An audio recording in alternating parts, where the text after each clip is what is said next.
Saludos amigos y amigas, seguidores y seguidoras de En 5 Minutos Roll, bienvenidos a una nueva reseña. En esta ocasión hablaremos de Warhammer Fantasy, en concreto de Muerte en el Reich, el capítulo 2 de la gran campaña El enemigo interior.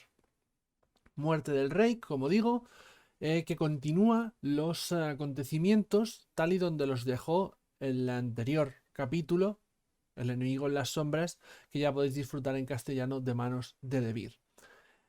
Antes de empezar con nuestra reseña, como siempre, debo hacer una serie de advertencias. La primera de ellas, importantes, es que a lo largo del presente vídeo, tanto en su edición física como en su versión en PDF digital, vais a estar viendo el producto en inglés.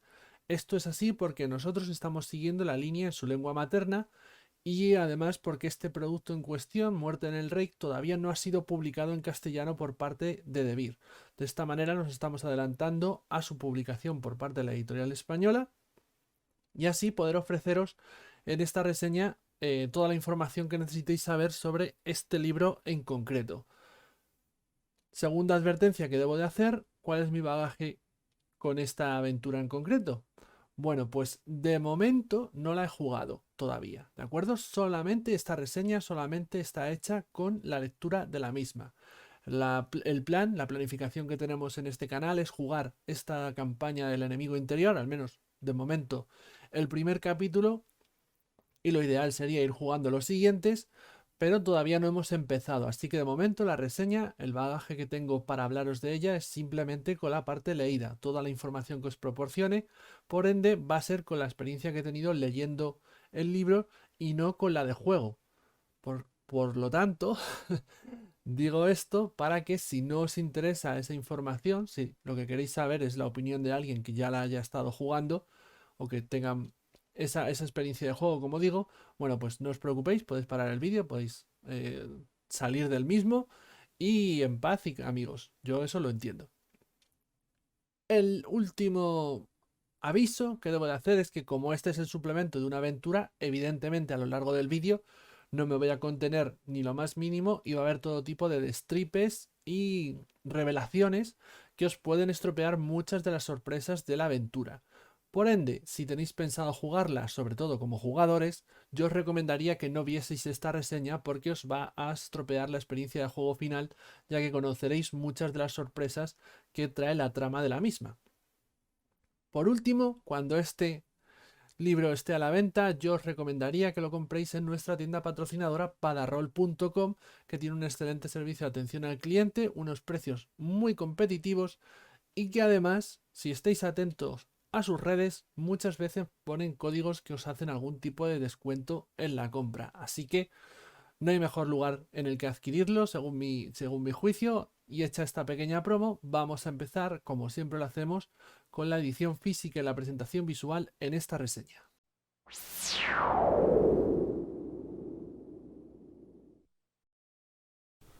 Bueno, pues vamos a empezar la reseña por la parte física y la presentación visual. En este caso tenemos aquí, como ya es habitual en toda la línea de Warhammer Fantasy cuarta edición, un libro en tapa dura con una portada estupenda, maravillosa y además con el logo, con el filtro UV o el brilli brilli, como me gusta a mí llamarlo. No sé si se apreciará, es algo difícil a lo mejor, pero básicamente es un filtro que hace que algunas partes de la portada pues tengan un brillo característico, sean más plásticas y resalten, básicamente. Tapadura, como hemos dicho, como estamos viendo aquí, con esta contraportada que nos hace un pequeño resumen de lo que nos vamos a encontrar en esta segunda parte del enemigo interior. Y un total de unas 150 páginas. Realmente la aventura serían 146, pero dedica varias partes finales a proporcionarnos todas las ayudas que vamos a necesitar a lo largo de la partida, tanto mapas como textos y se vale de la contraportada para darnos el mapa del castillo. Esto siempre será mejor que recurramos a el material en digital y el inicio tenemos este mapa que hemos visto ya en tantos otros libros de esta cuarta edición de Warhammer Fantasy, que es el mapa de Reikland. El libro en cuestión, en esta edición en inglés, bueno, pues papel satinado, de buena calidad, buen gramaje, con una maquetación como la que estamos acostumbrados a ver, doble columna, con pequeños recuadros explicativos que pueden ser tanto de reglas, de información o de trasfondo, y todos aquellos recuadros marcados con este personajillo tan característico son básicamente recuadros que nos van a proporcionar datos o maneras alternativas de dirigir determinadas secuencias, determinadas escenas de esta campaña para cambiarla un poco y de esta manera que pueda seguir siendo jugada por aquellos que ya jugaron ediciones anteriores de Muerte en el Reich y que vayan con ideas preconcebidas y hagan cierto meta-roll dedicándose a estropear un poquito la experiencia de juego al resto. Aquí se nos aparecen, como digo, en esos recuadros, esas informaciones alternativas que nos permitirán cambiar esas escenas para sorprender incluso a los veteranos de esta campaña. A nivel de arte y de ilustraciones, bueno, pues tenemos un libro a todo color. Las ilustraciones siguen siendo de buenísima calidad, utilizan al elenco de artistas al que nos tienen acostumbrados. Eso sí, los perfiles de los PNJs, por algún motivo, desde hace tiempo, desde el primer suplemento de Warhammer Fantasy, Kubikel ha optado por ponerlos en blanco y negro, o mejor dicho, en escala de grises. Esta decisión no termino de entenderla, pero bueno, han optado por hacerlo de esta manera. Quizá el punto chirriante a nivel de presentación visual de este Muerte en el Reich sea que hay por lo menos dos perfiles de personaje, como es este de Renate Hausier y otro más, que tienen un artista diferente a lo habitual, al resto, que no sería algo muy grave si no fuese porque el estilo, aunque me gusta, es muy distinto al de el artista habitual y por ende choca bastante con los que están acostumbrados a hacer estos PNJs, ¿no? Digamos que cambia mucho el estilo y a mí no me ha terminado de gustar ese dato en cuestión. Hay algún detallito, por ejemplo aquí tenemos a los cultistas y aparece la ilustración con un objeto púrpura, nos dice la descripción que es precisamente porque todos los cultistas de la mano púrpura suelen llevar alguna prenda púrpura. El problema que tiene esto es que si tú le pones esa ilustración a un jugador sin saber que es un miembro de la mano púrpura, pues lo va a identificar muy rápidamente y se va a estropear la sorpresa, si es que tiene que haber alguna sorpresa, porque a lo mejor no se les tiene que revelar que ese PNJ con el que se han encontrado sirve a la mano púrpura, ¿no? Bueno, son detalles que quedan muy bonitos, pero que ya anulan la posibilidad de mostrarle la ilustración a los jugadores si no quieres acabar destripándoles o soltándoles información que no debieran tener en este momento. Por lo demás, insisto, toda la presentación visual me resulta excelente, tanto de las ayudas como de las ilustraciones, los mapas perfectamente ilustrados y a nivel de maquetación no le he encontrado inconvenientes de ninguna clase y todo lo que tiene que ver con la edición física me parece excelente, sigue rindiendo a un nivel estupendo. Mis kudos, punto positivo extra a esta ilustración del castillo Wittgenstein, que me parece absolutamente magistral y que servirá muy bien para mostrarles esta localización tan siniestra a los jugadores en partida. Ya digo, es con esto con lo que nos vamos a topar en la edición y presentación visual de Muerte en el Reich. Seguimos la estela de la línea de juego que tan buenos resultados ha estado dando. Seguimos ese trabajo. Hay aquí, eso sí, menos ilustraciones en las que aparezcan los personajes característicos del juego de la caja de inicio. Y como sucedía en Enemigo en las Sombras, aquí menos de las ilustraciones tienen a estos personajes en concreto. Hasta aquí llega esta parte de la reseña. Vamos a pasar a valorar lo que es la aventura en sí, el contenido en definitiva.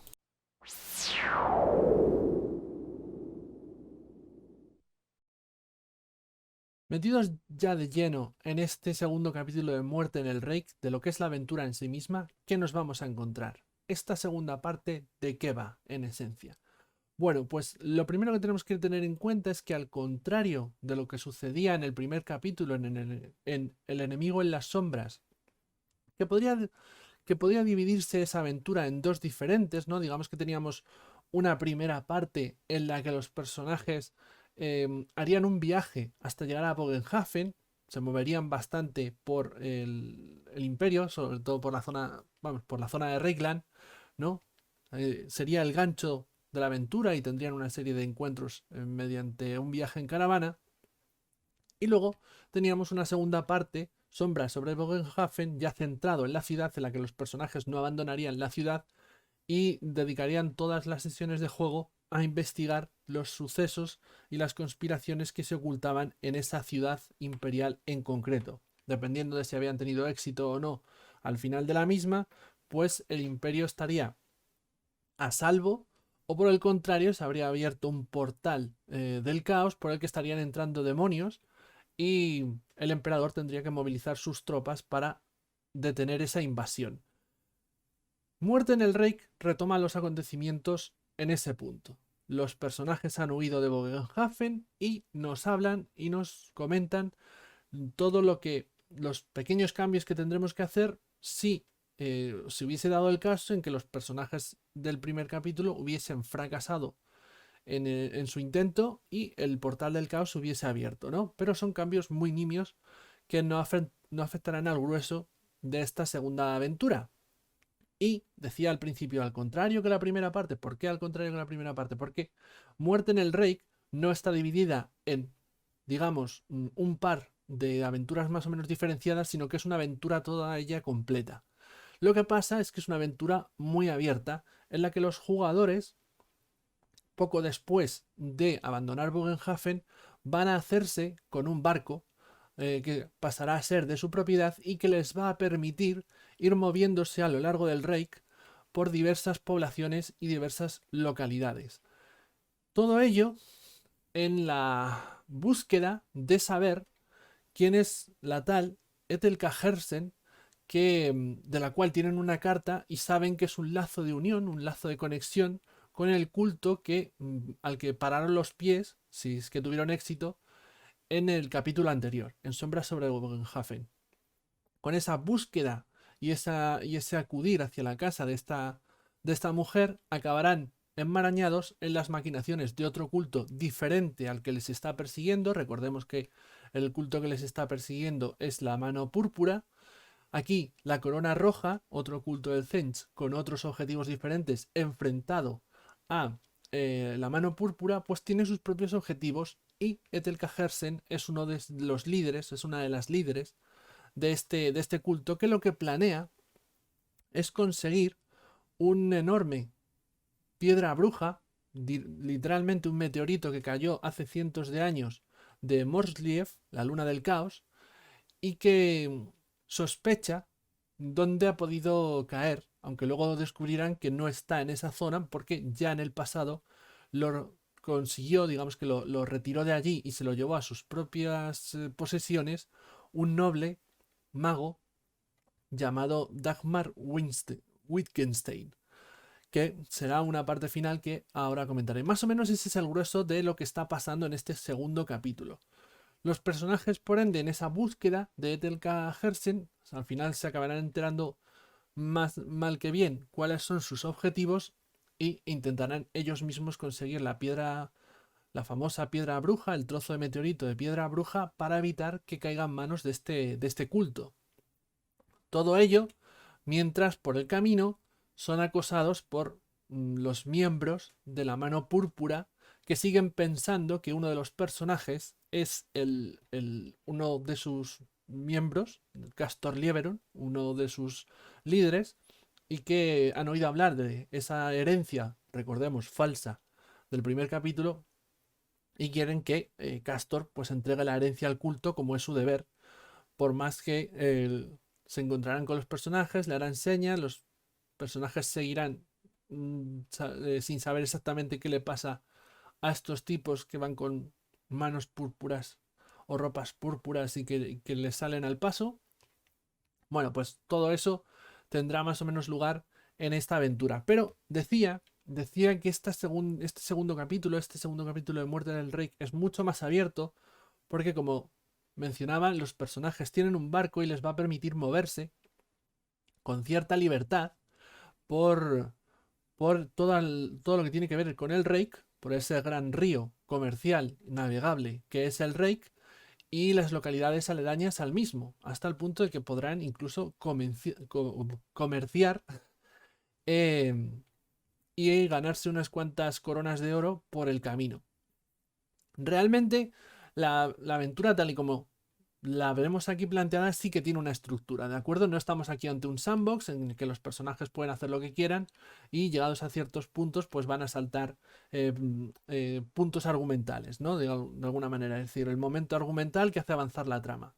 No estamos exactamente a eso, pero es muy posible que los jugadores, si lo desean y tú como director de juego no quieres impedírselo, pues acaben dando vueltas por donde Cristo perdió las alpargatas y alejándose del núcleo central de la aventura. Ya tú, como director de juego, pues será tu labor el atarlos un poquito más en corto o dejarles manga ancha con la esperanza de que en algún momento, dejándoles caer las pistas y las situaciones, todo son situaciones, todo son problemas que los propios autores repasan, quiero decir que comentan que pueden pasar, bueno, pues les vayas dejando esas pistas, o sigas esos consejos de los autores para encauzarlos de nuevo al camino de la trama principal.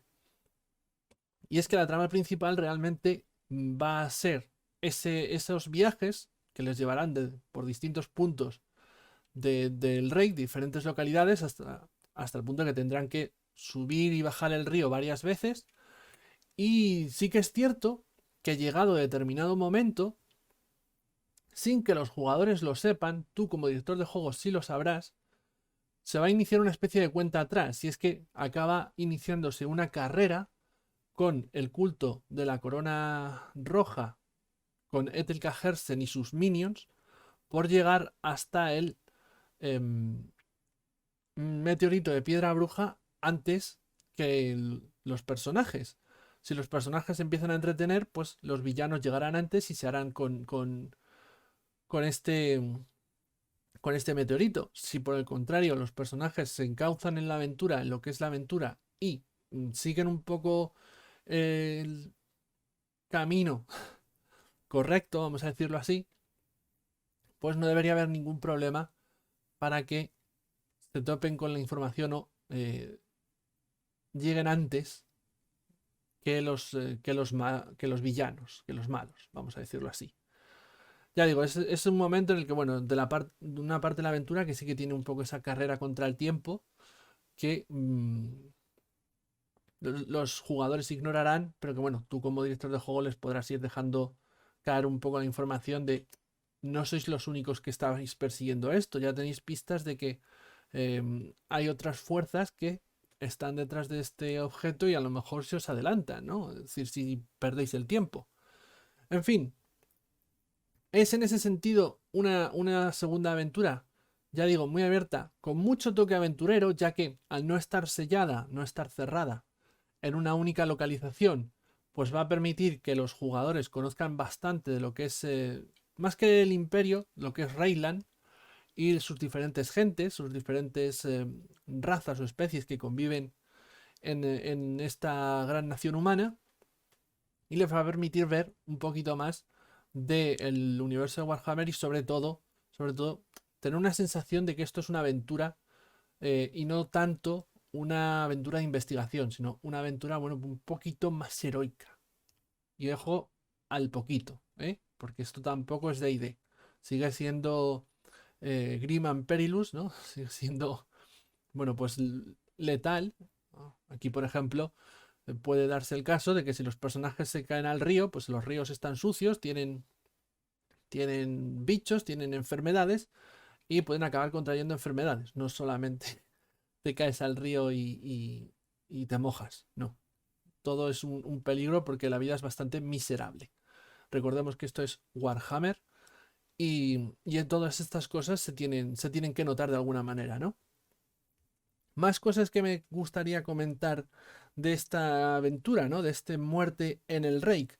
Quizá uno de los puntos que le he encontrado más flojos a mi juicio, eh, es el hecho de que gran metatrama, o vamos, sí, la metatrama, ¿no? El hilo argumental que se supone se está desarrollando a lo largo de los diferentes libros y que es el que realmente mm, une o nos están contando la gran campaña del enemigo interior, en este segundo capítulo avanza bastante poco. ¿Qué quiero decir con esto? Eh, a medida que la he ido leyendo, porque ya he dicho en la introducción, no tengo la experiencia de haberlo jugado, pero a medida que he ido leyéndolo, sí que veo que la metatrama del enemigo interior no termina de avanzar mucho. Gran parte de esta aventura, el encuentro con el gran enemigo, ¿no? Que es la mano púrpura, son encuentros más o menos ocasionales, que a lo mejor pueden acabar en algún tipo de combate, pero debiera ser lo raro, ya que en todo momento nos están insistiendo que los cultistas, los sectarios, acaban abandonando la zona rápidamente, incluso sin que los personajes tengan ocasión a veces de enfrentarse a ellos de ninguna de las maneras. Ya digo que avanza muy poco porque estamos, todo lo que tiene que ver con la aventura de Muerte en el Rey se centra en esta trama alternativa que se introduce aquí de la corona roja, de la piedra bruja, de la carrera por conseguir este objeto, de la desgracia de los Wittgenstein. Se centra más en lo que es la trama introducida en este segundo capítulo que en la gran trama del enemigo interior. A mi juicio, insisto.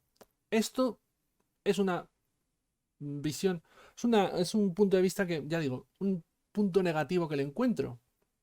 Pero también es cierto que visto desde otro punto de vista puede ser incluso positivo. ¿Por qué digo esto? Porque es una aventura que, dado que no está, a mi juicio, tan absolutamente interconectada con todos los sucesos centrales de la metatrama del enemigo interior, puede servir también como una aventura larga independiente. Es decir, a lo mejor no quieres tener el compromiso de dirigir todo el enemigo interior, los 5 capítulos, porque tu grupo de juego no va a durar tanto o os reunís cada poco tiempo y esto es un compromiso eh, mayor, vamos a decirlo así, porque son 5 libros, no son libros pequeños precisamente, es decir, aquí hay muchas y muchísimas sesiones de juego como para completar toda la campaña en sí, pero a lo mejor este capítulo en concreto pues te gusta muchísimo, ¿no? Gracias a que no avanza tanto la metatrama, es relativamente sencillo ignorar o eliminar esas escenas que tienen que ver con la metatrama del enemigo interior, centrarte solamente en la trama, en la historia de Muerte en el Reich y dirigirlo como una aventura en solitario. Es decir, en vez de jugar al enemigo interior, vamos a jugar Muerte en el Reich, que no tiene absolutamente nada que ver con el enemigo interior. Existe esa posibilidad. A medida que lo he ido leyendo, se me ocurría esa idea como una posibilidad que puede hacer incluso este libro más interesante también a todos aquellos directores de juego que no quieran verse en el brete de dirigir toda la campaña y que les pueda resultar atractivo y decir, oye, pues este libro a lo mejor sí me hago con él porque sí me ofrece esa posibilidad. De hecho, tal y como está estructurada, en la que más o menos, salvando las distancias, en cada una de las localidades o localizaciones que visitan los personajes, hay como una especie, es como una especie de aventura en sí misma, ¿de acuerdo? Más que una aventura río en la que todo está, tiene un nudo, eh, no, una introducción, un nudo y un desenlace, en general, cada encuentro, ¿no? Cada localización tiene su propia mini aventura con su nudo, con su introducción, su nudo y su desenlace, que no me salen las palabras hoy, madre mía, que podría incluso servirte como para dirigirlos, incluso independientemente de lo que es Muerte en el Reich en grande. Es decir, puedes coger una de las localidades y la historia que sucede en esa localidad en concreto y montarte un one shot, por poner otro ejemplo, ¿no? Tendrías que eliminar a lo mejor las referencias que hay a la gran trama de Muerte en el Rey o del enemigo interior y también podría servirte de esta manera. Ya digo, le veo muchas posibilidades a este libro y a esta aventura para ver mesa. No solamente el jugarlo tal y como aparece aquí, sino en aprovechar el material para hacer otras cosas si no te ves con las ganas de dirigir la gran campaña. Vamos a decirlo de esa manera, ¿no? Y otras cuestiones que quisiera comentar al respecto de esta aventura de Muerte en el Rey es que ya he dicho cómo está estructurada, ¿no? Los jugadores van a estar viajando por diferentes localizaciones. En cada una de estas localizaciones van a tener algún tipo de aventura que les va a dar alguna pista o alguna información que les lleve al siguiente sitio y de esta manera se va desarrollando la trama. La parte final, la parte final per se de Muerte en el Rey me parece maravillosa. Voy a pegar un salto porque pasando de página a página vamos a ir lentos. Y la parte final yo la consideraría desde que llegan a Wittgendorf hasta que el castillo de los Wittgenstein pues acaba derrumbado, ¿no? Derribado por injerencias de los Skaven y de los personajes. Toda esa parte me parece maravillosa. Es, tiene un toque de terror guapísimo. Básicamente, la parte final es los personajes a lo largo de la aventura han estado escuchando hablar seguramente o han recibido información del castillo de los Wittgenstein, de una familia, de cómo las localidades cercanas hablan de este sitio en el que, bueno, pues no tiene buena fama, ¿no? De allí, mejor no ir allí nunca. Ya se sabe, ¿no? El incesto y todo esto, bueno, pues no termina de gustarle a la gente aquel lugar. Y cuando llegas allí, llegas a un pueblo que básicamente durante cientos de años ha estado siendo corrompido por esa piedra bruja y por las fuerzas del caos, ¿no? Así que llegan a una ciudad, vamos, un pequeño pueblo absolutamente demencial y lo que es más importante, los personajes se internan en un castillo que hace las veces de una gran mazmorra que, salvando las distancias, a mí me ha recordado mucho a el castillo de Strath. Insisto, un poco la experiencia de juego del castillo de Strath en la campaña de la maldición de Strath, porque es un castillo a los horrores, ¿no? Vais a encontraros a todo tipo de nobles mutantes, criaturas extrañas, horrores indescriptibles. Aquí los personajes raros será que no terminen de conseguir corrupción o incluso puede que acaben sufriendo alguna mutación por cómo se van a ver expuestos a todo tipo de fuerzas del caos, básicamente, de los dioses oscuros, de los poderes ruinosos. Es una parte que me ha gustado muchísimo y que además agradezco muchísimo también que en el mapa que te ofrecen aquí te aparezcan las posiciones, por ejemplo, de dónde están los guardias, tanto cuando están tranquilos, vamos a decirlo así, es decir, cuando no han sido alertados de la presencia de los jugadores, como cuando pasan a estar en alerta porque los jugadores han invadido el castillo, ¿no? Y se ha dado la alarma. Hay una serie de tablas que te informan cómo se moverán esos guardias, pero verlo aquí en el dibujo del castillo me parece mucho más útil y mucho más interesante.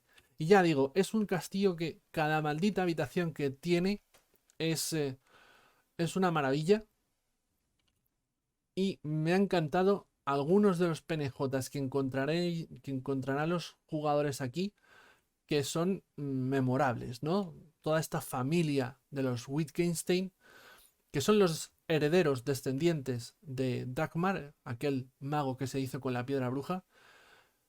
Un clímax puramente de terror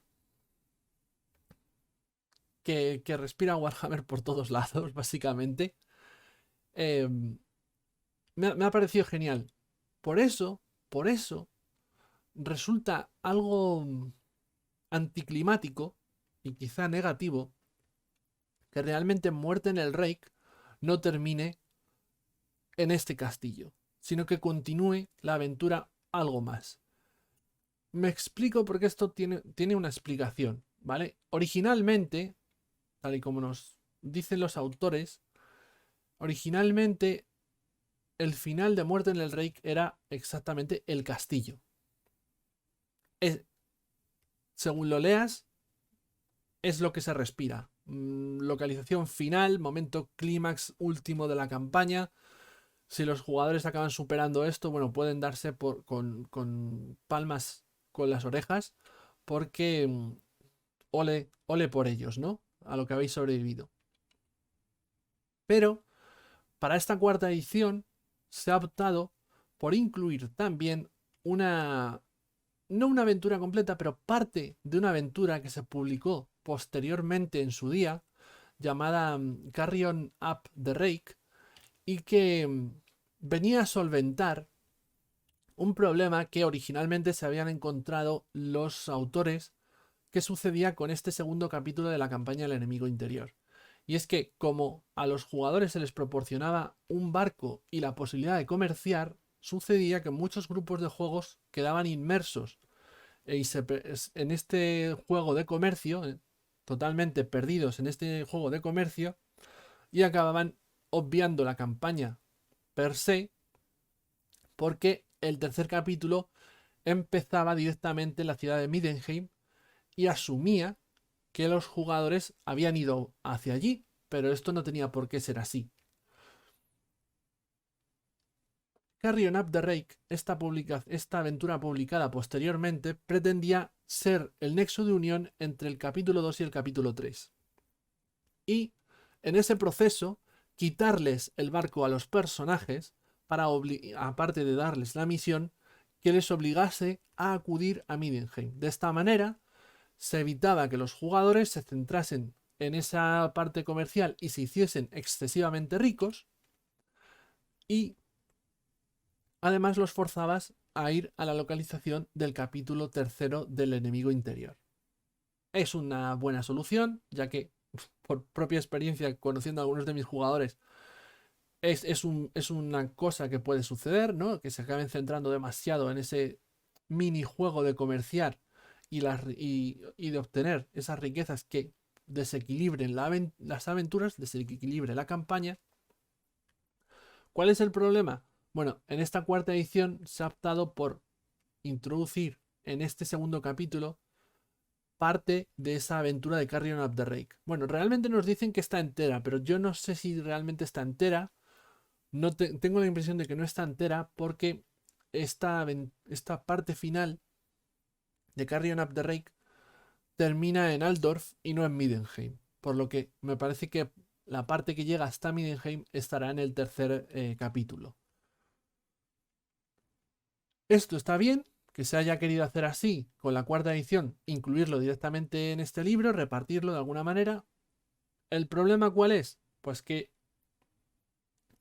el segundo capítulo, Muerte en el Rey, siguiendo este esquema, tiene un final anticlimático, porque el final climático es el castillo y luego dedicar 2, 3, 4 sesiones a, a este final, eh, que es un final un poco abrupto y ya digo, totalmente anticlimático, puede dejar un sabor agridulce en la experiencia final de juego, a mi juicio. Ya digo, la decisión en última instancia es de vosotros, directores de juego. Si queréis finalizar Muerte en el Rey en el castillo y esto jugarlo como el inicio del capítulo 3, o por el contrario, preferís seguir la decisión que han tomado aquí los autores en la cuarta edición, que es finalizar Muerte en el Rey con los personajes llegando a Altdorf con esta aventura. Eso sí, sabed que el gran momento culminante pues habrá pasado unas sesiones atrás, y las 2, 3 últimas sesiones pues no tendrán ese clímax final con el que debería terminar una aventura de tan larga duración como pueda ser este Muerte en el Rake. Y más o menos esto es lo que nos vamos a encontrar, insisto, en este segundo capítulo. Esto es un poco todo lo que puedo comentar al respecto de este segundo capítulo. Habiéndolo leído, de nuevo, no lo he podido jugar todavía, pero me encantaría hacerlo. Vamos a pasar, si os parece, a la reflexión final, a básicamente la evaluación final, a dar la opinión al respecto, aunque yo creo que más o menos se ha podido ir viendo de qué pie cojeo con este segundo libro de la gran campaña del enemigo interior.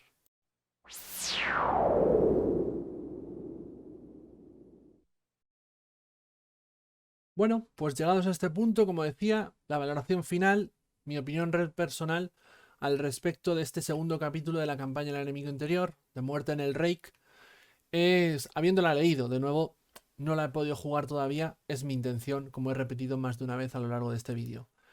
¿Qué opinión personal me merece solamente con la lectura? A mí es un capítulo que me ha encantado, ¿de acuerdo? Me ha gustado muchísimo. Tiene una filosofía, vamos a decirlo así. Es que no es la palabra exacta que busco, pero tiene una premisa bastante diferente a lo que pudimos ver y vivir o experimentar en el primer episodio del enemigo en las sombras.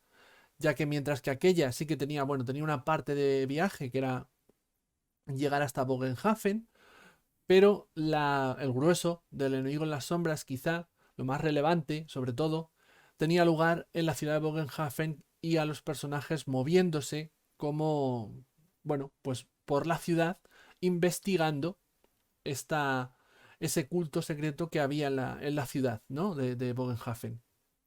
Es decir, teníamos una aventura muchísimo más urbana y además con un enfoque mucho más puesto en la investigación. Recordaba mucho más pues, a lo que nos podemos encontrar a lo mejor una aventura pues, de terror de la llamada de Cthulhu, por ejemplo, ¿no? Muerte en el Rake, por el contrario, cambia esa premisa. Para empezar, tenemos una aventura mucho más abierta, ya que aunque está estructurada, es decir, más o menos los jugadores van a tener que ir de un punto A un punto B varias veces a lo largo de la aventura y en cada una de estas localizaciones vivir una aventura que les dé una pista o una información que les lleve al siguiente punto, pero per se no están atados a ninguna localización en concreto. Pueden optar por ir al lugar que les indica la pista o a lo mejor se acaban desviando y acaban yendo a otro sitio, siempre y cuando tú como director de juego lo permitas. Pero incluso aunque no se lo permitieses, sigues teniendo una aventura, un segundo capítulo, que cambia por completo con respecto a lo visto en el enemigo en las sombras, porque se van a estar moviendo de una localización a otra. Van a estar viajando por Reikland y sobre todo por las localizaciones, vamos, por las localidades, por las ciudades, pueblos, lugares que hay junto al río Reik, ¿no? Este río tan grande y navegable y comercialmente activo de la provincia de Reikland del Imperio. Es una aventura con una premisa, con un enfoque no tanto centrado en la investigación, sino muchísimo más en la aventura. De hecho, no es de extrañar que la parte final, ¿no? El clímax final en el castillo Wittgenstein, pues sea ni más ni menos que una especie de gran mazmorra en la que los jugadores van a tener que ir investigando habitación por habitación, topándose con penejotas, combatiendo contra criaturas horrorosas, lidiando con alguna que otra trampa. Cambia, insisto, el enfoque y lo hace muy bien. En última instancia, ya digo, es una aventura que me ha gustado muchísimo, que mi opinión personal es muy positiva. Le he encontrado incluso puntos que me parecen muy positivos, como ya he mencionado, ¿no? Que pueda ser utilizada fuera del enemigo interior. Es decir, que un director de juego pueda ignorar u obviar todas las relaciones que tiene que ver con la gran metatrama del enemigo interior y dirigirla como una aventura sola, o incluso que la trocee. Es decir, si la quiere dividir incluso todavía más, le puede sacar partido haciendo que las pequeñas aventuras que los jugadores viven en cada una de estas localizaciones, pues sean one-shots, sean aventuras de una o dos sesiones como muchísimo. De manera que resulta también un libro atractivo incluso para aquellos que no tienen pensado dirigir al enemigo interior o que no pueden dirigir al enemigo interior por el compromiso que supone. Esto es así. ¿Cuál es el punto negativo de esto? Bueno, como ya he dicho, la metatrama, a mi juicio, del enemigo interior en este segundo capítulo avanza bastante poco. Se queda un poquito más estancada en favor de contarnos toda la historia que tiene que ver con el meteorito, con Dagmar, con el culto de la corona roja. Se sacrifica que avance la gran historia, la gran trama del enemigo interior en favor de centrarnos en este otro punto, que a la vez, como he dicho antes, lo hace útil para ser jugado independientemente del enemigo interior. Si valoras esa ocasión, esa oportunidad. Y aparte, bueno, como resumen final, lo mencionado, ¿no? Tiene ese clímax final que es el castillo, pero se ha optado en esta cuarta edición por incluir parte o la casi totalidad de una aventura que enlace con el capítulo 3 y que originalmente no estaba publicada en este segundo capítulo, pero porque fue publicada a posteriori, ¿no? Objetivo principal, conseguir que los personajes vayan a Middenheim y conseguir que dejen de tener el barco para que todos aquellos grupos de juego que se han centrado muchísimo, porque esta aventura tiene ese riesgo, que se centren muchísimo en el comercio y se acaben haciendo excesivamente ricos y descompensen todo lo que tiene, toda la métrica de la campaña, vamos a llamarlo así.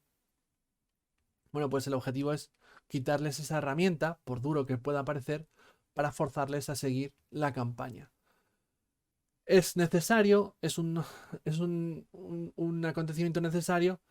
Yo quizá lo que pongo más en duda es que esto se incluya al final de este segundo capítulo y lo vería con más lógica al principio del tercero. Porque ya digo que disipa, diluye los grandes y climáticos momentos finales de Muerte en el Reich de verdad, que es el castillo de los Wittgenstein. Así que bueno, hasta aquí llega todo lo que puedo decir de este Muerte en el Reich. De momento, espero que os haya gustado la reseña, espero que os haya resultado útil, espero que os haya resuelto dudas o os haya dado la información que andabais buscando. Yo, como siempre, me despido, no sin antes comentaros que si os ha gustado el vídeo le deis a me gusta, de manera que el algoritmo de YouTube pueda ayudar a otras personas como vosotros a encontrar este vídeo que posiblemente puedan estar buscando. Si os ha gustado mucho y queréis ver más reseñas, partidas, charlas, debates, entrevistas y mil y un tipos de vídeos más, no dudéis en suscribiros a nuestro canal en 5 minutos roll. Publicamos contenido todos los días de la semana, prácticamente todo el año, así que siempre vais a tener algo que ver y que disfrutar. Y por último, si además queréis ayudarnos, si queréis apoyarnos de alguna manera, en la caja de descripción tenéis el enlace a nuestro Patreon, donde a cambio de una pequeña aportación económica que a nosotros nos ayuda muchísimo a poder seguir adelante, vosotros recibís todo tipo de beneficios, como puede ser participar en nuestras secciones, jugar partidas exclusivas con nosotros, gozar de un descuento exclusivo del 10% en nuestra tienda patrocinadora Badarroll, elegir el tema de la moza oxidada o en qué orden de publicación publicamos, valga la redundancia, las reseñas y un sinfín de ventajas más que os dejo descubrir, ya digo, en ese enlace. Un servidor Losaico se despide. Nos vemos en futuras reseñas, en futuros vídeos, aquí en el 5 minutos roll. Adiós.